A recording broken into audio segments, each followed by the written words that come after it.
Welcome.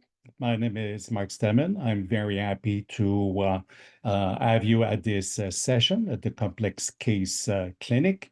And I'm very happy to share the webinar time with Dee Hartmann, a physical therapist, and Jean-François Bonnefon, a psychologist. So we'll have our parts, and at the end, we'll have a Q&A presentation. So the three speakers, we have no conflict of interest about this webinar. And I think it's important to realize that genital pain is often ignored, stigmatized, or misdiagnosed. So recently, we were able to take together 3 different papers and look at 20% of women between the age of 18 and 25 suffer from chronic vulvovaginal pain, but only 60% of these women consult a health professional, and only 50% of those receive a diagnosis. And many often report having felt stigmatized by MDs. Recently, there's an interesting JAMA network open that published about the experience of care and gaslighting in patients with vulvovaginal disorders. And this is a survey of 447 patients at a single USA clinic for vulvovaginal disorders. And these women consulted a mean of 5.50% past clinicians. 26% of clinicians were belittling. 20% of clinicians did not believe the patient. Patient reported 41% they just needed to relax more. 20% recommended to drink alcohol. 20% referred to psychiatry without medical treatment. 16% felt unsafe. 52% considered ceasing care because their concerns were not addressed. And when we look at the quotation, there was 1,150 quotations that were analyzed, and lack of clinical knowledge was significant at 20%, and also some dismissive behavior from physician at 18%. So it's interesting to be able to discuss these complex cases as experts. We see most of our case as complex case. So let's take a putative case. Anna is 49 years old, G3P2A1. She comes with 2 inches thick of chart copies with diagnosis, treatment, and reports of all sorts. She has vulvar burning for years, and she cannot have sexual activities at all, and it's causing a lot of marital distress. She fears infidelity from her husband of 22 years, but saw only the best specialists around in the country, gynecologist, infectious disease, dermatologist. And she got many different diagnoses with many different therapeutic options, including antidepressant, laser therapy, PRP injection, gabapentinoid with 40 pounds gain of weight. And she comes to you, you are the last hope I have. So our objective today is to describe the strengths and limitations of multidisciplinary approaches, understand opportunities for collaboration between disciplines, and how to be better equipped to respond to complex vulvovaginal issues. It is my pleasure at this moment to introduce Dee Hartmann. Dee is a women's health physical therapist. She's from USA, and you have her email address if you need to correspond with Dee afterward. So Dee, can you take it from here? Yes, thanks, Mark. And I want to thank the ISSVD for inviting me to be on this webinar. It's something that's certainly very near and dear to my heart. So it's an honor for me to be here before you. Long ago, when I got involved with Women's Health PT, it was really in its infancy. We really didn't know a whole lot. We mostly just started treating women during the childbearing years. And that's kind of where I came into the whole women's health physical therapy realm. However, early on in my practice, I had a woman walk through my door who had already had 2 vulvar surgeries, tears running down her face, and said, "Oh, can you please help me?" And from that point forward, I was hooked. The majority of my private practice in Chicago dealt with women with chronic vulvar pain and the sexual dysfunction that it brought with it. Oop. But again, not all women's health PTs address pain issues. Like I said, it's more common to start with the childbearing years or even those with bladder dysfunction or bowel dysfunction. So not everyone is the same. Pain happens to be a little more advanced and a little more complicated, so looking for someone with a little more experience may help. There are some women's health PT monikers out there who say they do what we do and they've had one weekend course. So, just like physicians, even though they're just like OB-GYNs, even though they're well acquainted with a woman's vulva, they're not at all interested or educated or have the desire to treat women with chronic pain, and that's okay. It's just really looking to find the most important and most educated person. So from my perspective of almost 30 years in practice, this is kind of what I did. On my first visit, I wanted to always know her full history. I don't want to know just her complaints that are present, just why she's there, but I want to know everything about her. I provide an important and in-depth pelvic anatomy education because I think this, from my experience anyway, helps her understand that there is something down there other than just pain. I'm going to take a look at her posture, both sitting and walking. Then I want to see what's actually going on once she gets on my table. I want to see what her pain is like. I'm going to test 0 to 10 at on pain scale, 3, 6, and 9 on her vulva to see just what's happening that day. I'm going to go from there and I'm going to look at the viscera, the organs. I'm going to look at the fascia and the muscle throughout the abdomen and the pelvis. My goals for my patients were to complete home exercise program and include pelvic floor muscle exercises in that program. I was going to certainly suggest some ideas for adding some sort of pleasure in her day every day, and begin the discussion of returning to or beginning to enjoy sexual interplay. Interestingly, in the last 10 years, there's been a number of studies, 4 RCTs and 6 systematic reviews, and 2 with meta-analysis, have suggested that what physical therapists do for women with chronic vulvar pain, chronic pelvic pain, shows efficacy with a high certainty of evidence in this last study. Multimodal physical therapy is just physical therapy that includes everything that we do. Never published a specific protocol for treating women with chronic vulvar pain because every woman is different. Before passing this off, I'd like to show you a short video. It's a video that I prepared in 2017 because I wanted to present something to physicians in particular about what I learned from my patients. They taught me things that they did that I showed them that helped the most. This is a series of 5 exercises that anybody can do. This isn't PT treatment. This is something that anybody can do to help ease pain before any type of penetration.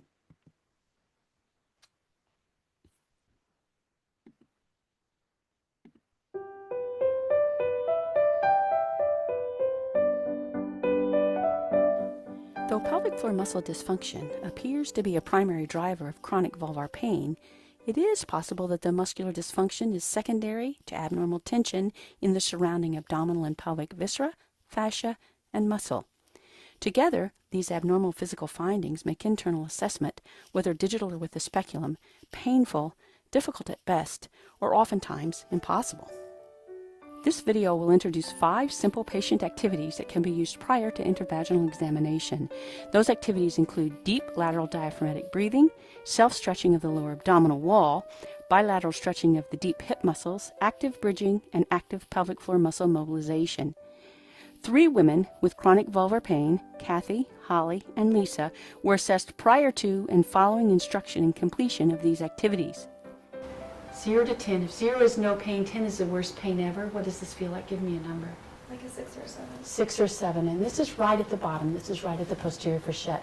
I'm going to turn my finger to the left, 3 o'clock, and give me a number there. 10. 10. And over here on the right? 9, 10. 9, 10. So not very good today. Using gentle digital palpation prior to those activities, each woman's vulvar pain was assessed at 3, 6, and 9 o'clock at the introitus. My assessing digit remained at the posterior fourchette throughout the completion of the activities, allowing me to reassess changes as they occurred. Now, I want you to put your hands on either side of your rib cage for me, low down, and I want you to put a little bit of pressure. And I want you to take a really deep breath for me. As you do that, I want you to push your rib cage out. Wonderful. I don't want your belly to go up. I don't want your chest to go up. You get to the end, go ahead and breathe out. I want you to do this 5 or 6 times for me.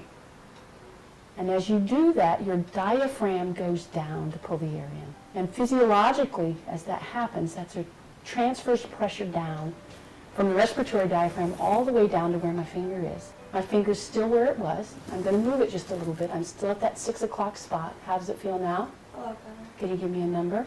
7, How about here on the left side? 8, 8. How about here on the right side? 7. Yeah. Now I want you to take your hands below your belly button, and I'm going to have you scoop in and pull up for me. And I want you to hold it there. There's a ligament on the back side of the abdominal wall that goes down behind the pubic bone and into the pelvis. And relax and let go. Now I want you to do that again, and lift and pull. Clinically, what seems to happen is that bit of fascial pull releases tension all the way down through the bladder, through the urethra, and into the pelvic floor muscles. And relax. Let's go back to 6 o'clock. How does it feel there now? Give me a number. There's barely any pain. Barely any pain. How about here on the left? 2, And here on the right? 3, Okay. So now I'm going to have you stretch your hip muscles. I want you to bring this right knee and take it up to your left shoulder. Grab hold of it and give it a good stretch. There are 5 deep rotators that lie right adjacent to the pelvic floor muscles. I found clinically that a stretch of these muscles really help to relax pelvic floor muscle tension. So bring this knee up to the opposite shoulder and back down again. I'm at 6 o'clock again. Give me a number. 3, 3. How about here on the left? 4, And here on the right? 3, 4. 3 or 4. Yeah. Okay. Now I'm going to keep my finger here back at 6 o'clock again. And I want you to lift your hips up towards the ceiling. Go all the way up, and I want you to hold it for 10 counts. This is an extensor activity, trunk extension, hip extension. All of those muscles tighten to hold. Oftentimes the adductors will squeeze. Pelvic floor is such a follower. It goes along and it holds tight too. After 10 seconds, you come down and relax all of those muscles. And now give me a number at 6, 2, and at 3, 1, and at 9, 2. Good deal. Now we're going to do pelvic mobilization. I just want you to pull your pelvic floor muscles in like you're holding back gas and pee. Squeeze and hold for 5. 1, 2, 3, 4, 5, and let go all the way down. And then 5 quick ones. 2, 3, 4, 5, and let go. Now I'm back at 6 o'clock. How does it feel? No pain. Wonderful. How about here on the left side? None. And over here on the right side? None. Fantastic. And now give me a number at 6, 2, and at 3, 1, and at 9, 2. At 6 o'clock, how does it feel here now? 2, A 2. How about over here? 2, And over here? 2, 3. You feel like you have any more space down there? Yeah, it feels looser. It feels looser and more Yeah. relaxed, less burning. Yeah. Wonderful. When assessing women with chronic vulvar pain, please consider using these strategies to decrease tissue tension, reduce anxiety, and lessen palpated vulvar pain prior to performing intervaginal examinations. Our internal assessment should not cause more pain. Rather, we should start by giving women hope that they are not crazy, that this pain is not all in their heads, and that there may possibly be some very simple things that they can do to begin to help themselves regain control of their bodies. Thank you for your attention.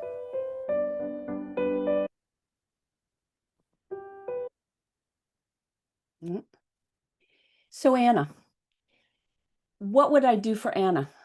On her first visit, I really want to try to downregulate her central nervous system because she comes to me wrapped in knots. I want to ensure her that the pain isn't in her head. I'm going to do a complete assessment, as I said before, in her anterior pelvis. I'm going to look at her urethra, her bladder, her rectum, her uterus, if I'm able. Look at the fascia in the pelvis, the fascial connections in the pelvis, as well as the pelvic floor muscles and the obturator internus muscles to see how they might be contributing to what's going on. I'm going to ask her to do the 5 exercises twice a day, increasing the pelvic floor muscle exercises to 10 minutes a day. I'm going to discuss the value of daily sensual pleasure, including partner together time. I'm going to see her for 6 weeks, 6-hour-long visits, and reassess after that and go from there. So, our next speaker, and because I'm an American and I'm terrible and I only know English, I will say JF. Thank you for being next. JF is a clinical psychologist in Montreal, and I hand it off to you now. Hi. Hi everyone. I'm glad to be here as well. And I'm very appreciative of the fact that you're spending some of your valuable time to be with us. So thank you. A short few words about me. I'm indeed a clinical psychologist. I'm practicing in Montreal. I was supervised in my PhD at the Université de Montréal by Dr. Sophie Bergeron, which I'm sure many of you know. And I'm an ISSVD newbie, but I've been working in this area and in particular with Dr. Steben for a number of years. So, see if I've got control. There we go. I'd like to start by saying that psychologists are not the go-to people for vulvovaginal issues. Patients generally consult MDs and start working with a physiotherapist. People like Marc and Dee are typically the first people to come across patients who are struggling with vulvovaginal issues. So that by the time they come to me, it's because they haven't found a solution elsewhere, and they're usually pretty distressed and unhappy, and that's the case of Anna. So in a way, all of my cases turn out to be complex cases. And because they're complex, I've come to believe that for most of my patients, I need to be working as a team with MDs and physiotherapists and other people. Now, for this collaboration to be effective and not distressing, we need at least 3 things. We need a common vocabulary. We need a good idea of what everyone else is doing, and we need to know where we fit into this jigsaw. And then we need to know when to call in our colleagues from other fields, and that's the bit that I'd like to focus on today. So, Dee's spoken about the role, the role of PTs in this picture. Hello, this is not good. So, great, thank you. So the question is, where do psychologists fit? So in this figure, we can see how the core of the issue is pain, really, of course. But this initial core becomes the center of an ever-widening cascade of impacts that affect the patient's sexuality, their relationships, and other areas of their lives. So the initial pain is surrounded by, if you will, a whole shell of suffering and avoidance. Marc recently told me that one of his colleagues called this cascade an onion because patients often cried when they talk about it. And to be honest, that's where we as psychologists focus. It's on limiting and reversing the cascade. That is, we're addressing the patient's suffering. So classically, that means that breaks down into a number of different specializations in psychology and psychotherapy, health psychology, psychosexual therapy, and so on and so forth. The question becomes, for other people, when is it relevant to refer to psychologists and to psychotherapy? Well, there's at least 3 big areas. The first one is when psychogenic factors, that is the patient's psychology, affects the treatment. And I'm sure you've come across this when there's a difficulty in adhering to or committing to the treatment, or when the patients start reporting anxiety and aversion to the exercises. I've worked recently with someone, for instance, who had panic attacks whenever she saw her own vulva, or when there's a loss of hope. So that's one area. Another area is that we know that vulvovaginal issues in particular have quite a lot of comorbidity with other psychological issues, such as anxiety, depression, shame, guilt, and so on. So whenever those show up in the conversation, then it's absolutely worth referring onwards. And then, of course, very few people, and I think Dee is one of the rare, address issues of sexuality, pleasure, and relationship And they systematically crop up in the case of vulvovaginal issues. So when these things start showing up, then absolutely it's worth referring onwards. And so that's, I think, a call to be curious about these areas, even though they're not specifically within your domain of interest. There are some questionnaires which you can also use if you want to be more precise about that. I've left a few down below. Again, here's an example of a presenting condition that can warrant a referral to physiotherapy. It's called catastrophizing. For those who've not heard of this, it's a combination of over-focus on pain. It's called magnification. And when we obsessively think about pain, why is it my fault, and so on, it becomes an obsessive rumination and a feeling of helplessness. And when all of these three things come together, we know from studies that the prognosis is worse and the impact of the issue is greater. So when these things come a cropper, then it is worth referring onwards. Here's another example. When patients are in committed relationships, the partner and how the partner is also has quite an impact on the condition. So first of all, partners themselves are directly affected, and there's a higher incidence, for instance, of mood disorders in partners.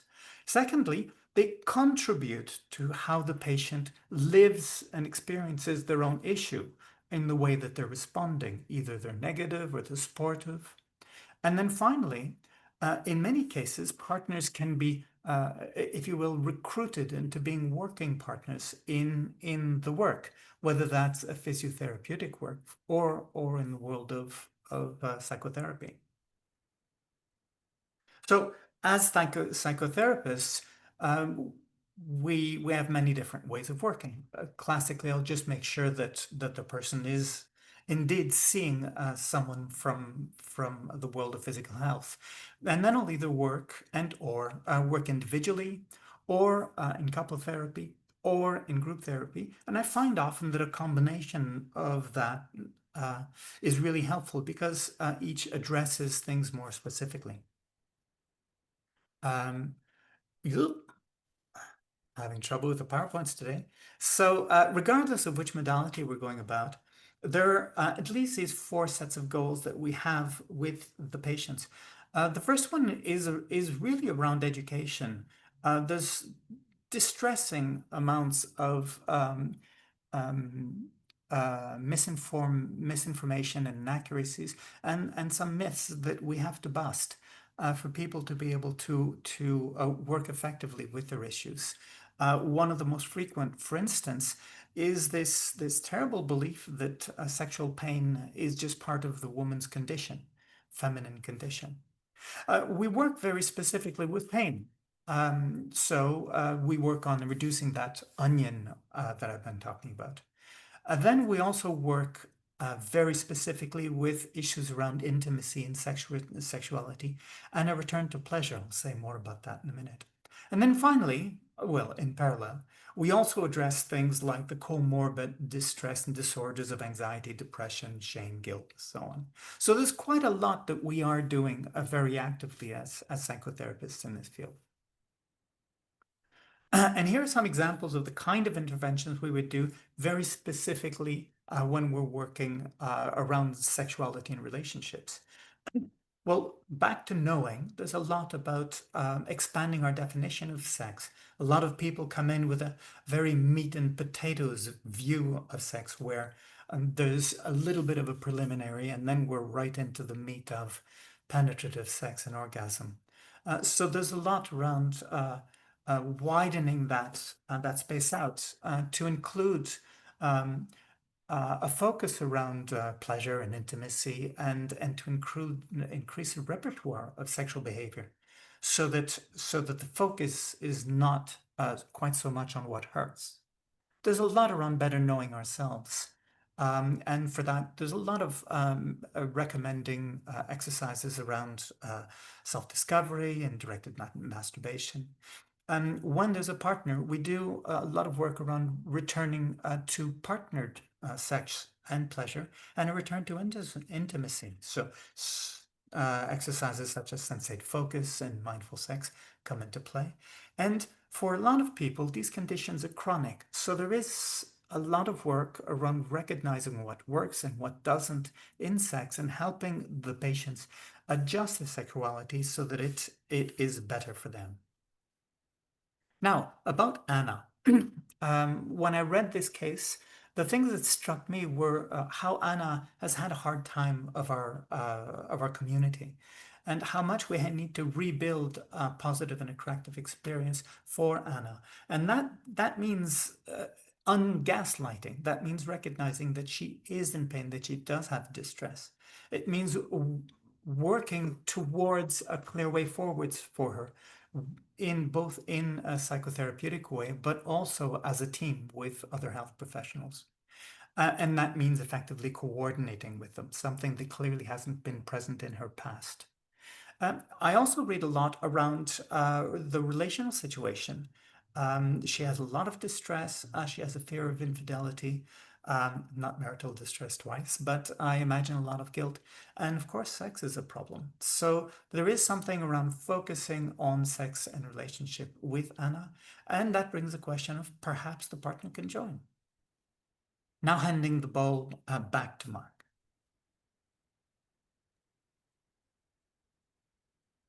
Thank you, Jean-François.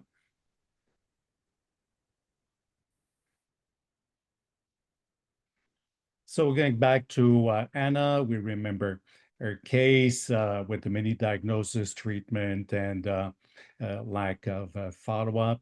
I think it's important to start with good questions when you have those patients entering your practice and encouraging a dialogue. So introducing something like, it looks that it's taking a heavy toll on your life. What are your expectations with me? What can I do for you?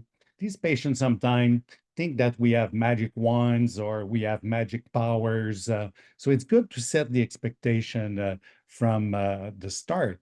Never give guarantee that you will cure, except that you'll do your best to get them better.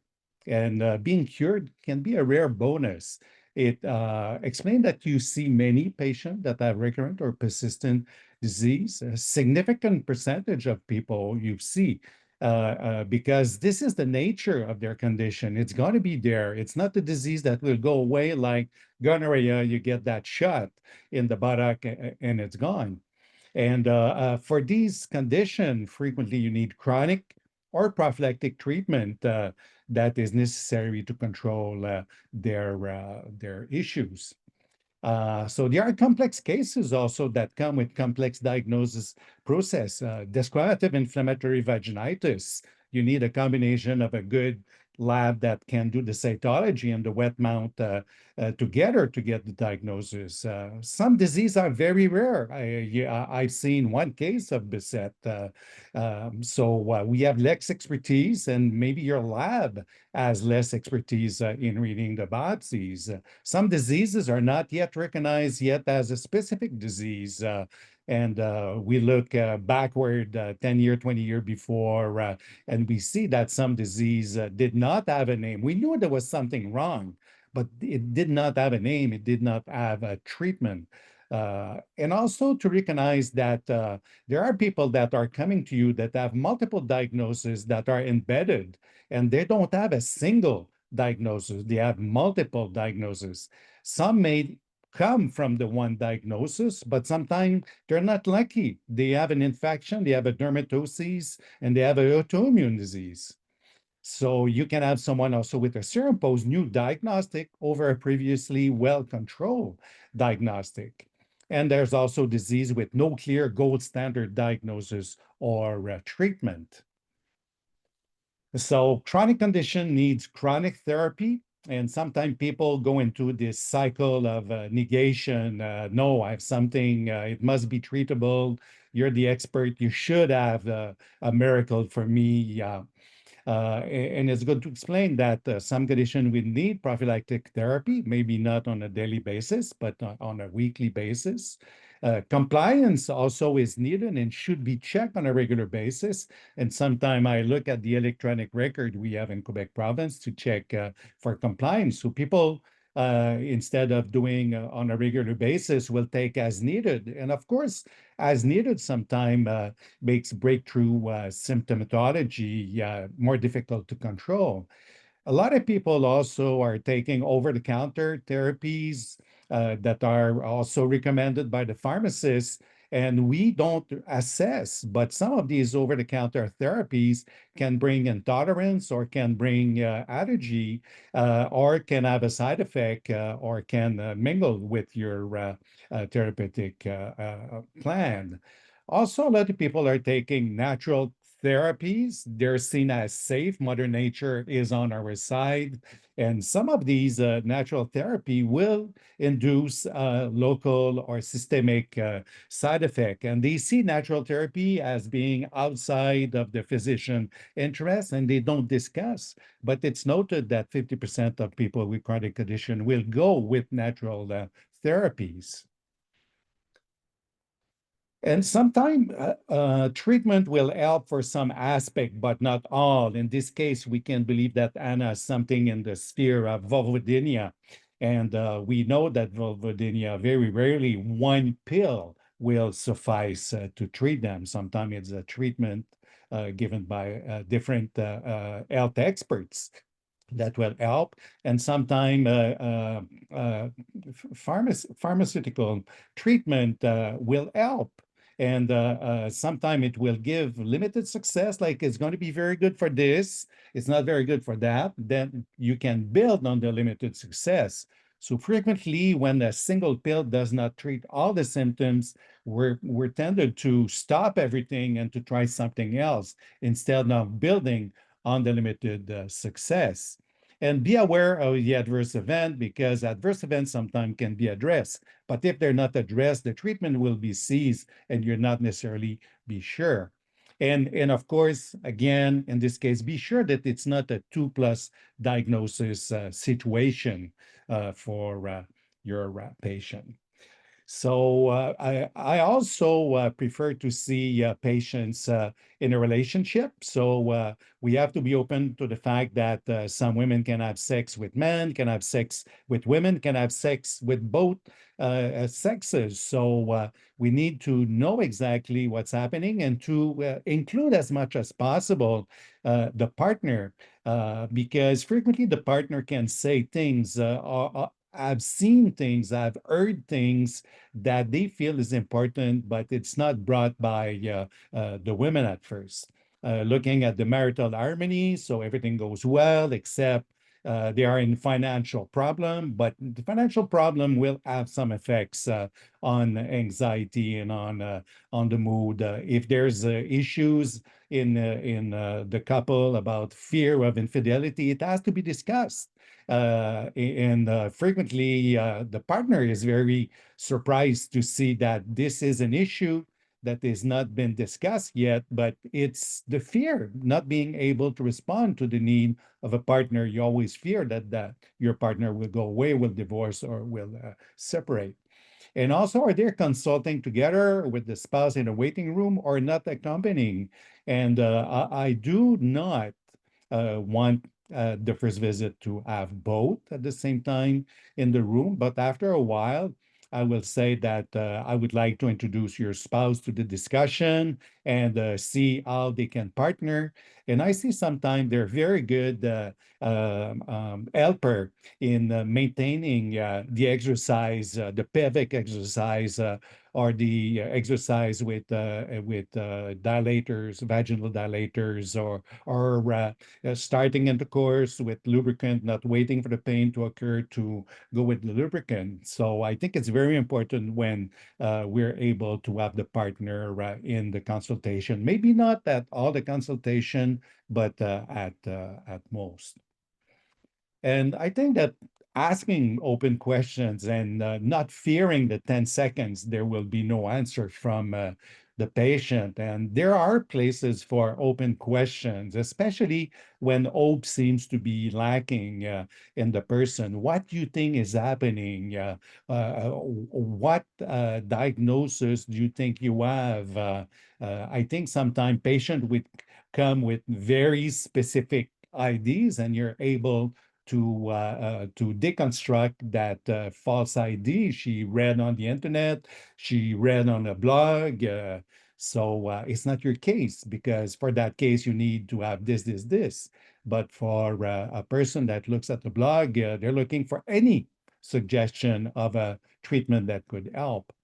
And you need to leave time to answer your question, especially since she felt it was an issue with previous visit or previous gaslighting experience.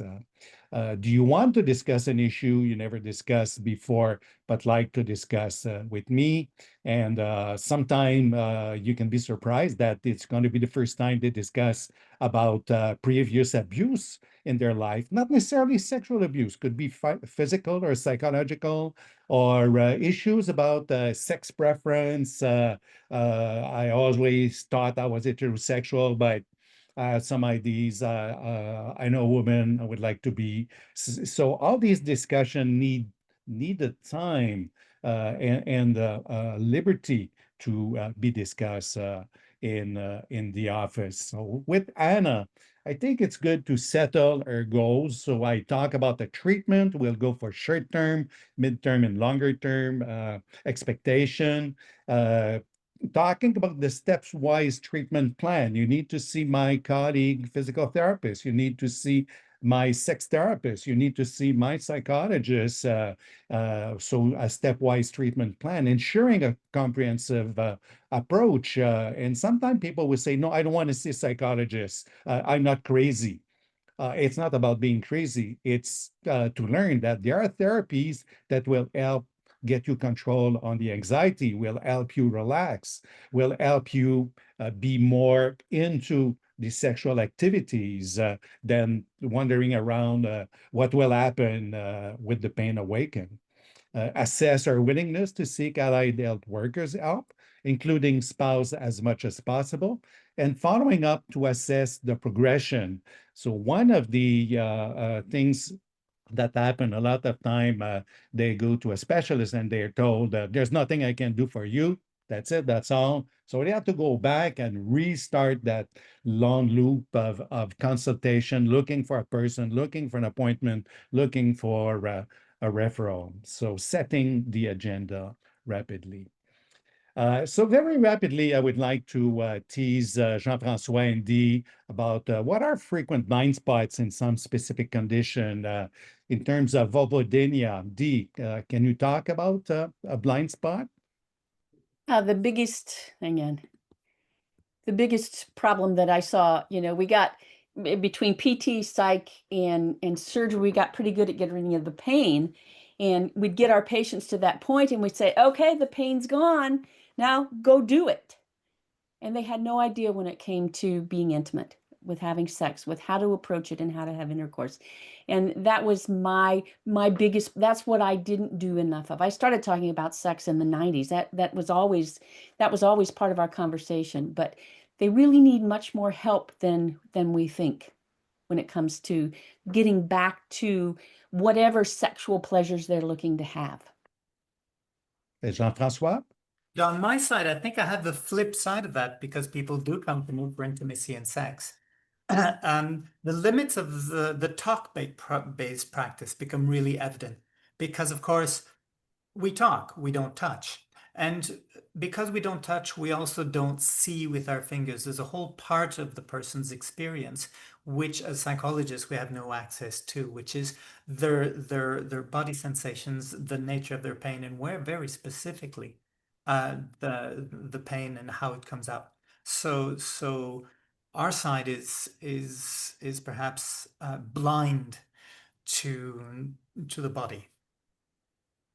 Yeah, and on my side, it's about the pharmaceutical prescriptions. Some women are taking some drugs, they have success, they may have limited success, but they do see a benefit in taking the drug. And telling them that for the moment, I don't see that they should stop the drug. We continue with the benefit they're having. And when they feel they want to stop, we have to discuss how do we stop? And because some women, they drop everything and they go into withdrawal and never want to go back on the drug in the future. So what about the blind spot in lichen sclerosis? Jean-François, can you help? Yeah, I find that lichen sclerosis, and I'm about to talk your domain really, is a diagnosis which happens too late in the game. And so by the time that I'm speaking to people, they'll say, I've been living with this for 20 years. And so a lot of what I'm dealing with is the grief of what's lost that didn't have to be lost. So the fact that there's been structural damage that they didn't have to incur. What's blind about that is that I know for a fact, given the percentages of lichen sclerosis prevalence, that a lot of the patients that I'm working with do suffer from lichen sclerosis simply because the statistics would warrant it. But I'm totally blind to it. Dee? I didn't see a tremendous amount of women with lichen sclerosis simply because in my practice I had to have patients referred to me. But from a basic PT perspective, I'm looking to find what's causing issues. So lichen sclerosis is a very treatable and manageable condition once it's addressed. So if there's still issues after that, it would be my job to go in and see what was going on otherwise, what happens in the pelvic floor muscles, what happens in everything that I look at, to see if there's a perpetuating physical problems in addition to the diagnosis of the lichen sclerosis. Yes, and on my side, what I see is frequently the issue of the body image. Women losing their labia minora, having this entrapment of the clitoris, the skin of the vulva changing. So there's a lot about the body image, and of course, a rebound effect on desirability. They feel that they are not desirable anymore because they change. They're not like they were at the start of their relationship. So what about provoked vulvodynia, Dee? Provoked vestibulodynia, and we've done vulvodynia, which we didn't specify which one. Was it a localized, was it a generalized vulvodynia? Provoked vestibulodynia, vulvodynia is just really looking again at all the things that I talked about before, looking to see if there are other causes. We make reference to that vulvar pain with no identifiable cause, yet from a physical perspective, I see a lot of things going on in the body, and it doesn't have to be pain all the time. It could be just pain with touch, like provoked vestibulodynia. But I still need to see what that is and try to get women to come back to having a sense of what they can do for themselves. I mean, how many people have we seen in thinking of lichen sclerosis who have never looked at their vulva? They don't know what their vulva looks like. They don't care about their vulva. They don't want to know anything about it. So getting them back to what's there, the vulva, including the clitoris, is really, really, really important with these people, in particular the primary vulvodynia people, for whatever reason, provoked vestibulodynia, whatever, because they really are oftentimes very clueless with that. Jean-François? Yeah. So yes, we are talking about a subcase of vulvodynia in general. Provoked vulvodynia, because it happens often very specifically around sex, and more specifically around penetrative sex. There is the question of all of the people who have provoked vulvodynia and who aren't in, say, cis-het relationships, and where the pain is less specific and less understandable because the focus is often in those relationships less on penetrative sex. But it is nonetheless a problem, and I'm thinking in particular of a lesbian couple that's come to see me, and her principal issue is around the fact that She can't get pap tests, that her gynecological examinations are difficult, but it's no longer a sexual issue. So here again, the blind spot is simply me not knowing about this kind of condition, particularly when we're talking about diverse relationships. Yeah, for me, it's managing the expectation of return to normal. Frequently, we don't see that there's an agenda going back to having sex. So at the beginning, we ask that they avoid what's causing the pain and to do those things that are pleasurable. And slowly with the exercise they get in PT, with the relaxation and with the pleasurable activities, they become more and more prepared. Frequently, they have dilators, so they have to be able to have a dilator that is a little bit bigger than the penis, the erected penis of the partner. So helping them like have an agenda once you're able to have a dilation of your vagina, you control your muscle, and the desire is there, and you have time, then you can have your orgasm through oral sex or sex toys or masturbation from your partner, from yourself. Then you can have short penetration by your partner to see if you're able to sustain the penetration. And frequently women will say, I have so little pain that this is easily manageable. So we can say then you can build and have penetration. So to have this agenda, what we start, when do we know they're able to start having some actual activities? And Jean-François, in postpartum coital pain? Yeah. So for me, this is a lot about, at least when they come to me, it's a lot about how can I return to sexuality with my partner. And it goes, we couldn't have sex just after the birth, and we had trouble having sex because the kid was all over the place, and now it hurts, and so have we got to give up on sex forever? So a lot of the conversation is about how can we return to a desirable and satisfying sexuality. Here again, my blind spots, I think, have to do with what's going on physically, because there's nothing that I can say about that except please, please, please go and consult. And you can hear in me the frustration of not being in Mark or Dee's position to be able to actually help them on the physical side. And that's a blind spot for us as psychs. Dee, please. Yes. The biggest blind spot for me with postcoital pain is 6 weeks. Because everybody is told, okay, once you get 6 weeks postpartum, go for it. It's all good. Everything is fine. Take care of it. There's no talk about breastfeeding. There's no talk about type of birth. There's no talk about birth damage and trauma at birth. And those are spots that get left behind all the time. And that's before they ever even get to me. So that's my frustration, because women aren't told. There are women who breastfeed for 6 months and they not only do they not have sex, they don't want sex because they're doing other things. So yeah, that's my big issue. And it just takes time to heal.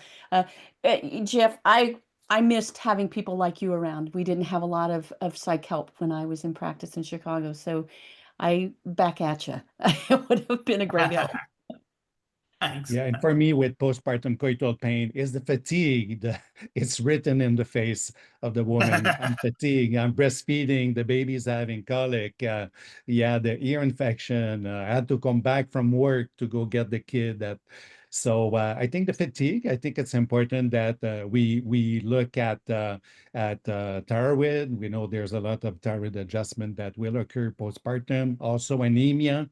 And of course, try to give tips about how to manage the fatigue. And I think after pregnancy, that's a major challenge where women sometimes will take months and years before going back to their level of energy they had in the past. And of course, if you're all fatigued, it's very difficult to perform. But to say that this is common, we're going to look if there are physical issues with the fatigue. But on the other side, you need to have a good sleep hygiene. Difficult, of course, when they're breastfeeding, but there are ways that we can split chores in the couple. So thank you, Dee and Jean-François.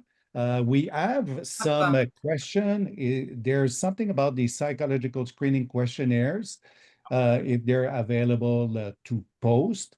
I know that member of ISSVD will have access to the recording of this webinar, and you'll be able to get them. And I don't know exactly if there are things available. There's a lot of material for member of ISSVD, but I don't know if they have a psychological screening questionnaire available. And speak a few words to that. The ones which I've suggested, unless I've made a mistake, are part of the public domain. And if it's at all possible, I'll leave through the ISVD sites links to those public domain questionnaires.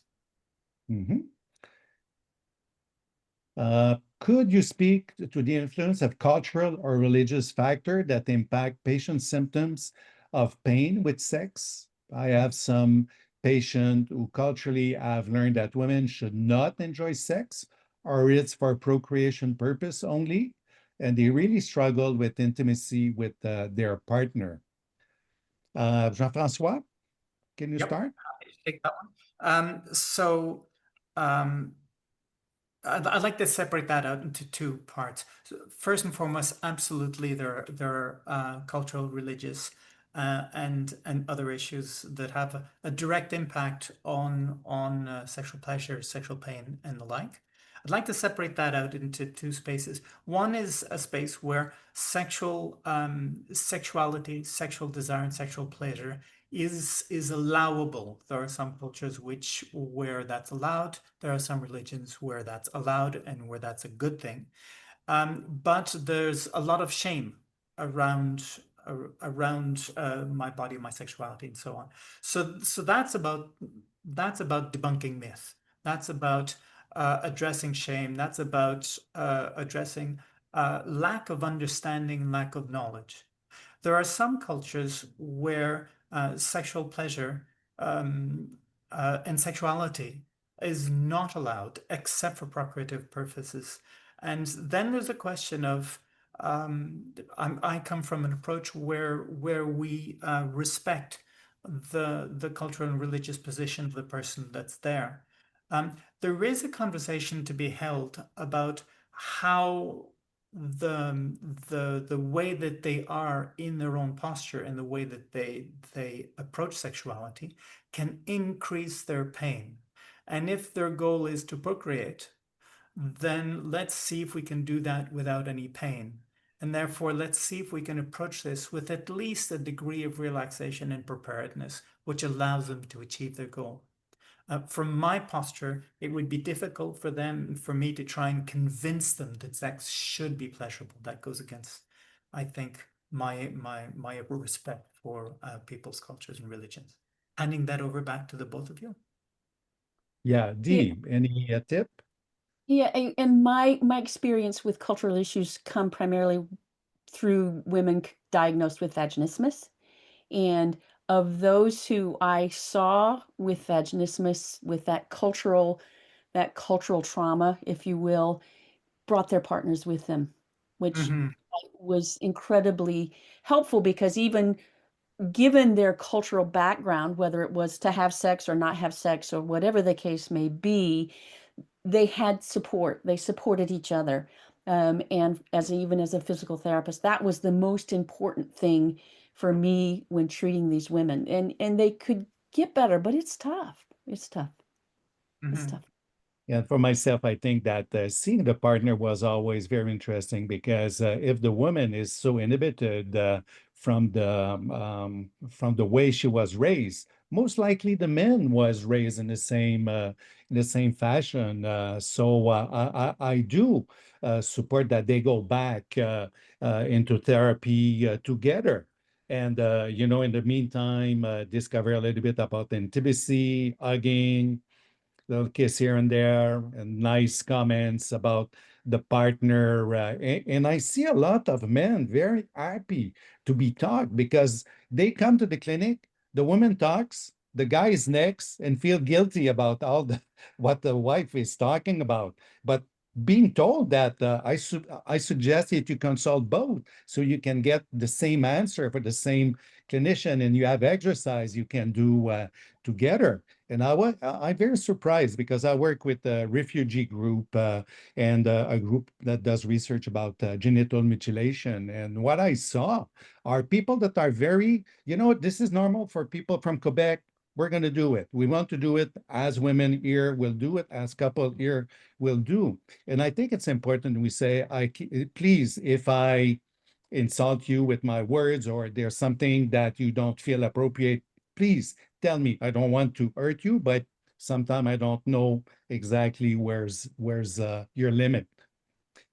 We have Debbie says that there will be the resources, the questionnaire, and the recording available on ISS VD website.